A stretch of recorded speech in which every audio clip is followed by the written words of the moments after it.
네, 박근혜 대통령이 재판 거부를 선언한 가운데요. CNN이 박 전 대통령이 재판을 받는 동안 인권 침해를 당하고 있다. 이런 의혹을 보도했습니다. 또 여기에 대해서 서울구치소까지 적극 해명에 나섰는데요. 어떤 일이 벌어졌는지 두 분과 함께 얘기를 나눠보겠습니다. 승재현 한국형사정책연구원 연구위원 손정혜 변호사 모셨습니다. 네, 안녕하세요. 안녕하세요. 네, CNN이 지금 박 전 대통령이 인권 침해를 당하고 있다 이런 보도를 했는데 이게 어떻게 된 일인가요? 사실 이제 그 외국에서 바라보는 기본적인 네. 인권 침해와 그냥 국내에서 바라보고 있는 구치소의 사정은 분명히 다를 수가 있습니다. 예. 그래서 외국에서 바라봤을 때는 지금 박근혜 전 대통령이 인권 침해를 심각하게 당하고 있다. 65세의 노령임에도 불구하고 치료도 제대로 되지 않고 차가운 방에서 계속 그 건강이 악화되고 있다. 그런 사실을 가지고 이제 국가인권위원회, 세계인권위원회에 이제 제소를 하게 되었는 거죠. 예. 그러니까 네. 유엔 인권위원회 네. 이런 문건을 제출할 예정이라고 지금 그 한 법률 대리인이 주장을 하고 있는 것이고 그 예. 주장 내용을 담아서 네. CNN에서 보도를 하고 있는데 주된 요지는 독방에서 차갑고 더러운 곳에서 지내고 있다. 그리고 여러 가지 병이 악화되고 있다. 이런 것들은 인권 침해다. 이렇게 주장하고 있는 겁니다. 예. 근데 이게 제보를 한 데가 CNN은 제보를 한 곳이 MH그룹이라는 곳인데 처음 들어보거든요. 이게 어떤 좀 생소하죠. 단체인가요? 사실은 네. 국내에서는 모를 수밖에 없는 게 그 주요 무대가 이제 세계적인 어떤 법률 변호 이런 것들을 하는 곳이라고 생각하면 되시고요. 예.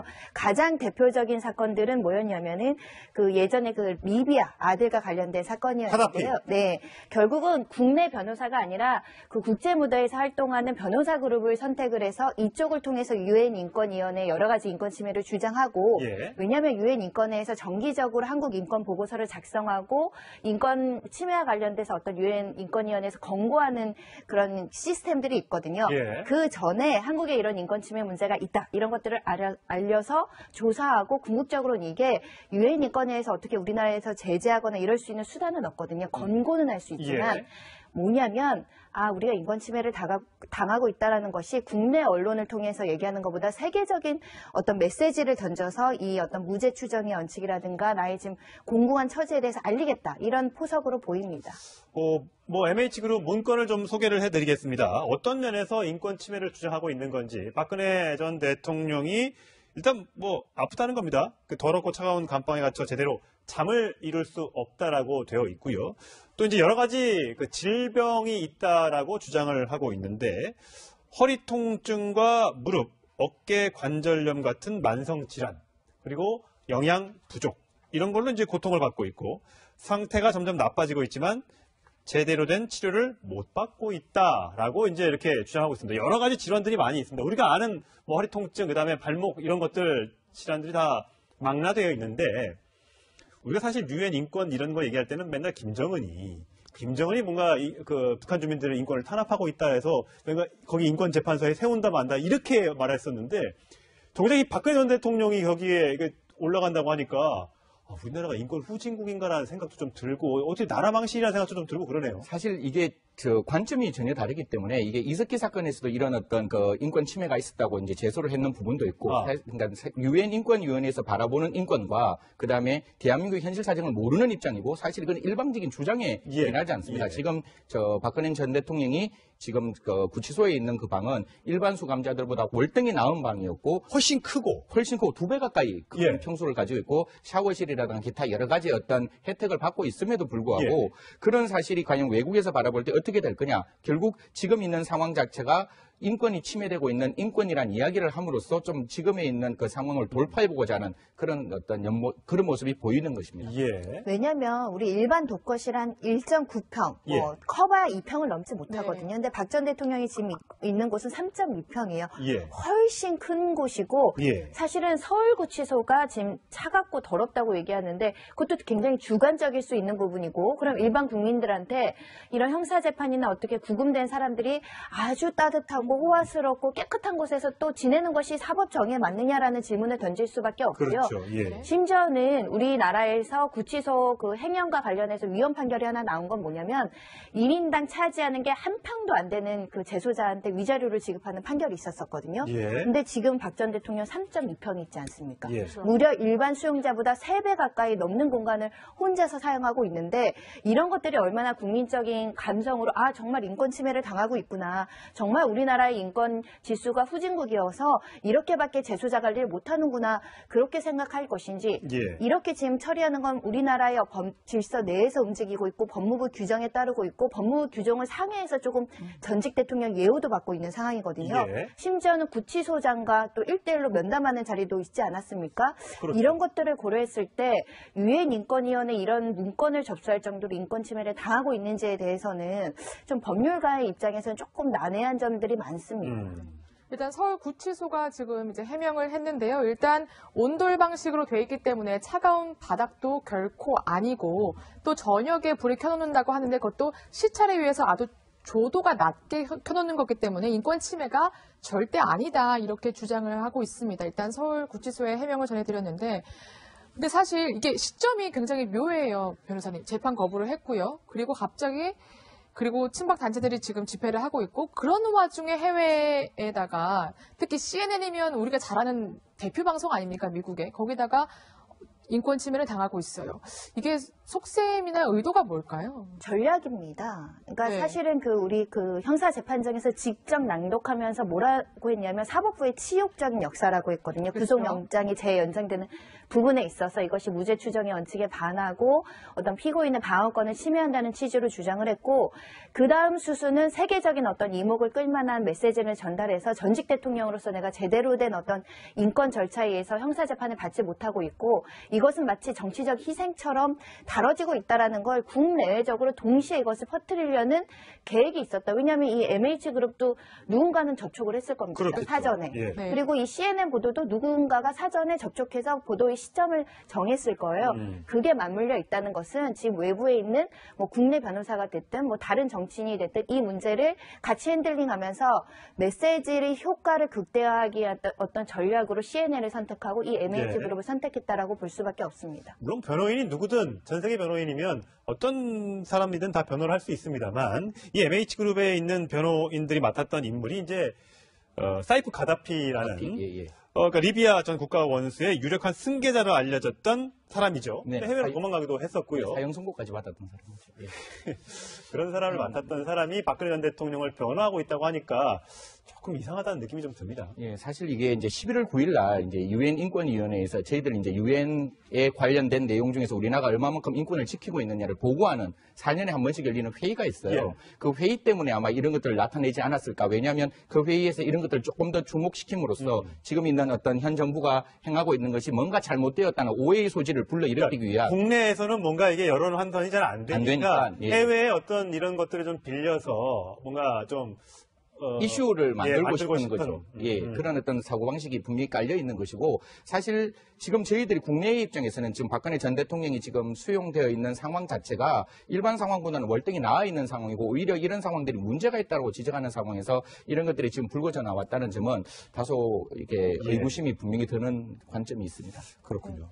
네, 국내 재판 상황도 좀 알아봐야 될 것 같은데 일단 이제 유영하 변호사가 사임을 했잖아요. 그래서 아마 국선이 선임될 것이다 이렇게 관측이 일단은 그렇게 해야 되니까 나왔는데 박 전 대통령이 그것조차도 싫다 이렇게 했다는데 그건 어떻게 되는 충분히 겁니까? 예상됩니다. 국선 네. 변호사랑 신뢰관계가 전혀 없는데 국선 변호사 접견을 받을 리가 전혀 없고요. 국선 변호사가 지정이 된다고 하더라도 의뢰인 얼굴 한번 안 보고 상의 한번 안 하고 변론하기도 굉장히 어렵지 않습니까? 그렇죠. 그러니까 국선이 지정되는 것은 어떻게 보면 형식적으로 진행될 가능성이 있고 이렇게 형식적으로 진행되더라도 변호를 안 받겠다 거부하고 법정 출석에 나오지 않던가 또는 국선 변호사는 계속 바꿀 수 있죠. 변경 요청을 할 수 있거든요. 네. 그런 과정에서 사실상 국선 변호사가 일을 하지 못하는 그래서 재판 진행이 제대로 이루어지지 않는 그런 여러 가지 어려운 점에 빠질 가능성이 매우 높습니다. 보면 좀 그래픽에 나오는 것처럼 피고인을 이제 선정을 거부해서 재판부가 국선 변호인을 지정해서 이제 재판이 열리게 되지 않습니까? 근데 만약에 박근혜 전 대통령이 나 저 국선하고 하기 싫다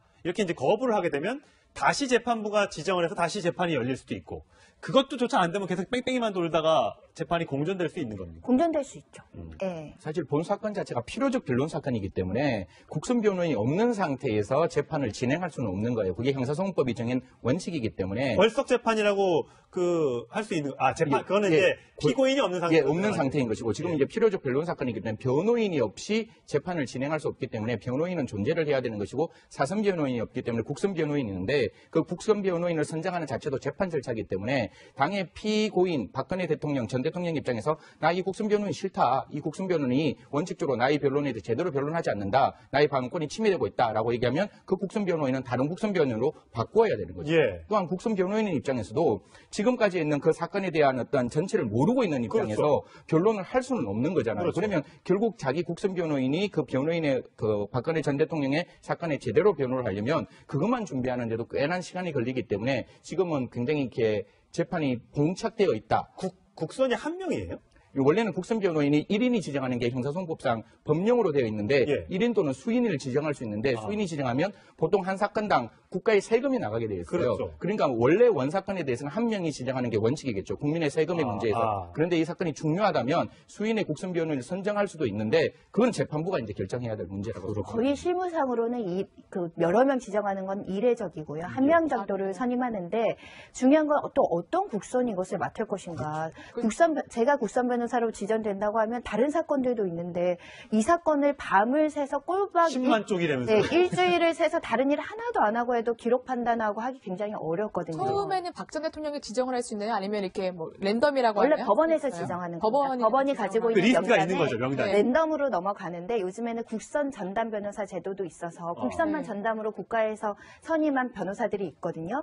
그분들한테 갈 가능성도 매우 높은데 아마 재판부가 다른 사건과 같이 그냥 아무나 랜덤으로 지정하기보다는 이 사건은 사전에 조율돼서 국선 전담이든 국선 사건을 많이 하거나 성실하고 책임감 있는 변호사 중에 맡아줄 수 있는지 의사를 확인하고 지정할 가능성이 좀 있습니다. 예. 근데 만약에 국선으로 해서 진행된다고 하더라도 국민의 세금으로 또다시 박 전 대통령의 국정농단 재판에 지원한다? 이것도 조금 납득이 되기 어려운 것 같습니다.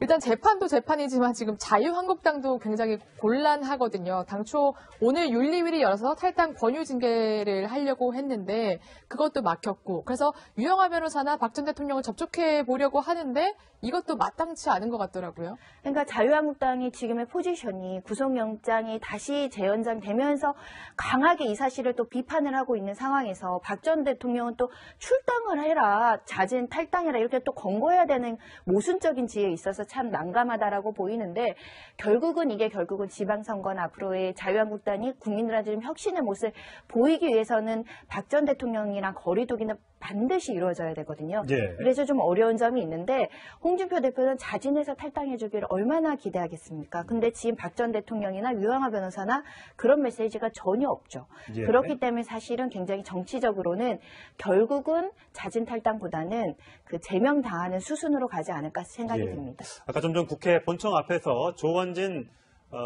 애국당 의원이 9일째 단식 농성을 하고 있다는 소식을 전해드렸습니다만 아직 한국당 내에 있는 친박계 의원들도 박근혜 전 대통령의 법정에서의 이 격정 토론 발언을 보고 마음이 좀 흔들리는 걸까요? 여러 가지 반응을 내놓고 있는데 친박계 의원인 박대출 자유한국당 의원은 현대판 고려장이다. 집안 살리겠다고 늙고 병든 가족 내다 버리는 것과 뭐가 다르겠느냐. 이 당정 문제는 박근혜 전 대통령 본인에게 맡겨야 한다라고 얘기를 했습니다. 일단 오늘 한국당 의원 쪽에서 구치소에 가서 누구를 박근혜 전 대통령과 한번 면담을 하겠다고 하는데 지금 가족도 안 만나고 변호인도 지금 다 사임한 상태에서 과연 한국당 사람을 만나서 갖다 붙다 얘기를 할까 모르겠습니다. 아마 그거는 굉장히 어려울 것 같습니다. 지금 박근혜 전 대통령의 심적 있는 상태도 자기가 어떤 재판을 받을 때 더 이상 나는 법적 조언을 받지 않겠다. 그리고 이 재판 자체가 신뢰가 없고 이 재판을 믿을 수 없다라고 이야기하는 상황이었고 지금 이제 변호사도 전혀 없는 상황에서 과연 한국당에서 가서 이 사람, 박근혜 전 대통령을 만나서 탈당이라는 걸 권유할 수 있는 사람이 누구일까? 그리고 권유를 받았다고 할지라도 박근혜 대통령이 거기에 대해서 전 대통령이 거기에 대해서 무엇이라고 말할지는 굉장히 어려운 상황입니다. 그렇군요. 국내 언론을 통해서 얘기하는 것보다 세계적인 어떤 메시지를 던져서 이 어떤 무죄 추정의 원칙이라든가 나의 지금 공공한 처지에 대해서 알리겠다 이런 포석으로 보입니다. MH그룹 문건을 좀 소개를 해드리겠습니다. 어떤 면에서 인권 침해를 주장하고 있는 건지 박근혜 전 대통령이 일단 아프다는 겁니다. 그 더럽고 차가운 감방에 갇혀 제대로 잠을 이룰 수 없다라고 되어 있고요. 또 이제 여러 가지 그 질병이 있다라고 주장을 하고 있는데.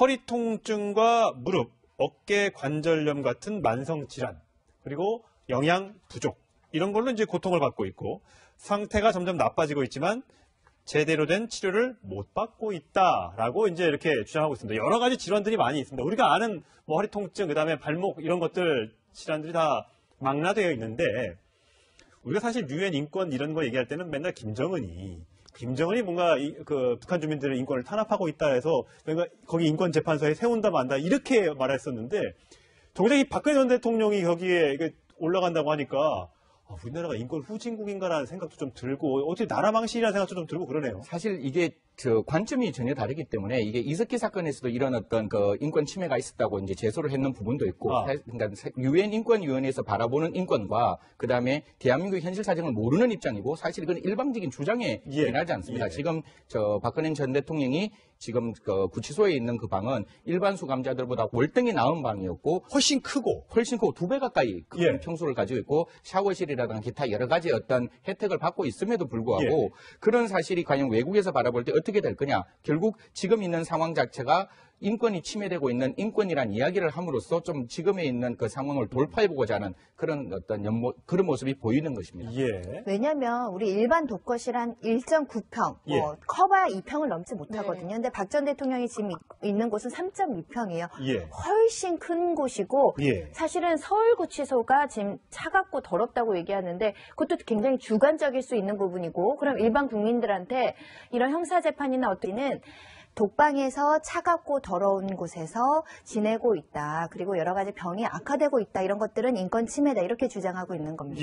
근데 이게 제보를 한 데가 CNN은 제보를 한 곳이 MH그룹이라는 곳인데 처음 들어보거든요. 이게 어떤 좀 생소하죠. 사실은 국내에서는 모를 수밖에 없는 게 그 주요 무대가 이제 세계적인 어떤 법률 변호 이런 것들을 하는 곳이라고 생각하면 되시고요. 가장 대표적인 사건들은 뭐였냐면은 그 예전에 그 리비아 아들과 관련된 사건이었는데 네, 결국은 국내 변호사가 아니라 그 국제 무대에서 활동하는 변호사 그룹을 선택을 해서 이쪽을 통해서 유엔 인권위원회 여러 가지 인권 침해를 주장하고 왜냐하면 유엔 인권회에서 정기적으로 한국 인권 보고서를 작성하고 인권 침해와 관련돼서 어떤 유엔 인권위원회에서 권고하는 그런 시스템들이 있거든요.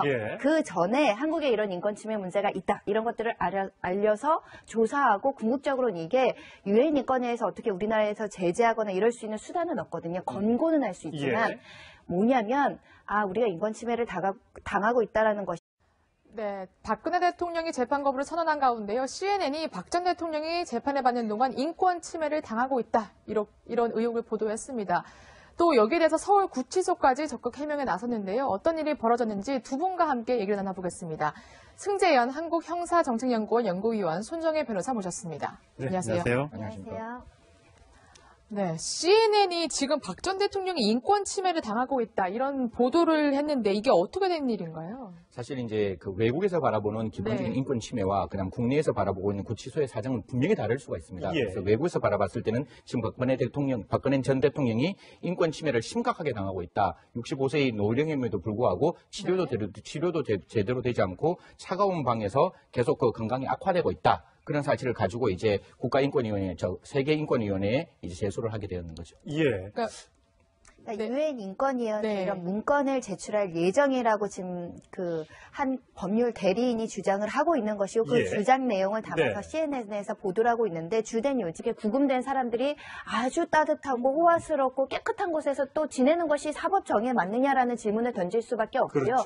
심지어는 우리나라에서 구치소 그 행영과 관련해서 위헌 판결이 하나 나온 건 뭐냐면 1인당 차지하는 게 한 평도 안 되는 그 재소자한테 위자료를 지급하는 판결이 있었었거든요. 근데 지금 박 전 대통령 3.2평이 있지 않습니까? 무려 일반 수용자보다 3배 가까이 넘는 공간을 혼자서 사용하고 있는데 이런 것들이 얼마나 국민적인 감성으로 정말 인권 침해를 당하고 있구나. 정말 우리나라의 인권 지수가 후진국이어서 이렇게밖에 재소자 관리를 못하는구나. 그렇게 생각할 것인지 이렇게 지금 처리하는 건 우리나라의 질서 내에서 움직이고 있고 법무부 규정에 따르고 있고 법무부 규정을 상회해서 조금 전직 대통령 예우도 받고 있는 상황이거든요. 심지어는 구치소장과 또 1대1로 면담하는 자리도 있지 않았습니까? 이런 것들을 고려했을 때 유엔 인권위원회 이런 문건을 접수할 정도로 인권 침해를 당하고 있는지에 대해서는 좀 법률가의 입장에서는 조금 난해한 점들이 많습니다. 일단 서울구치소가 지금 이제 해명을 했는데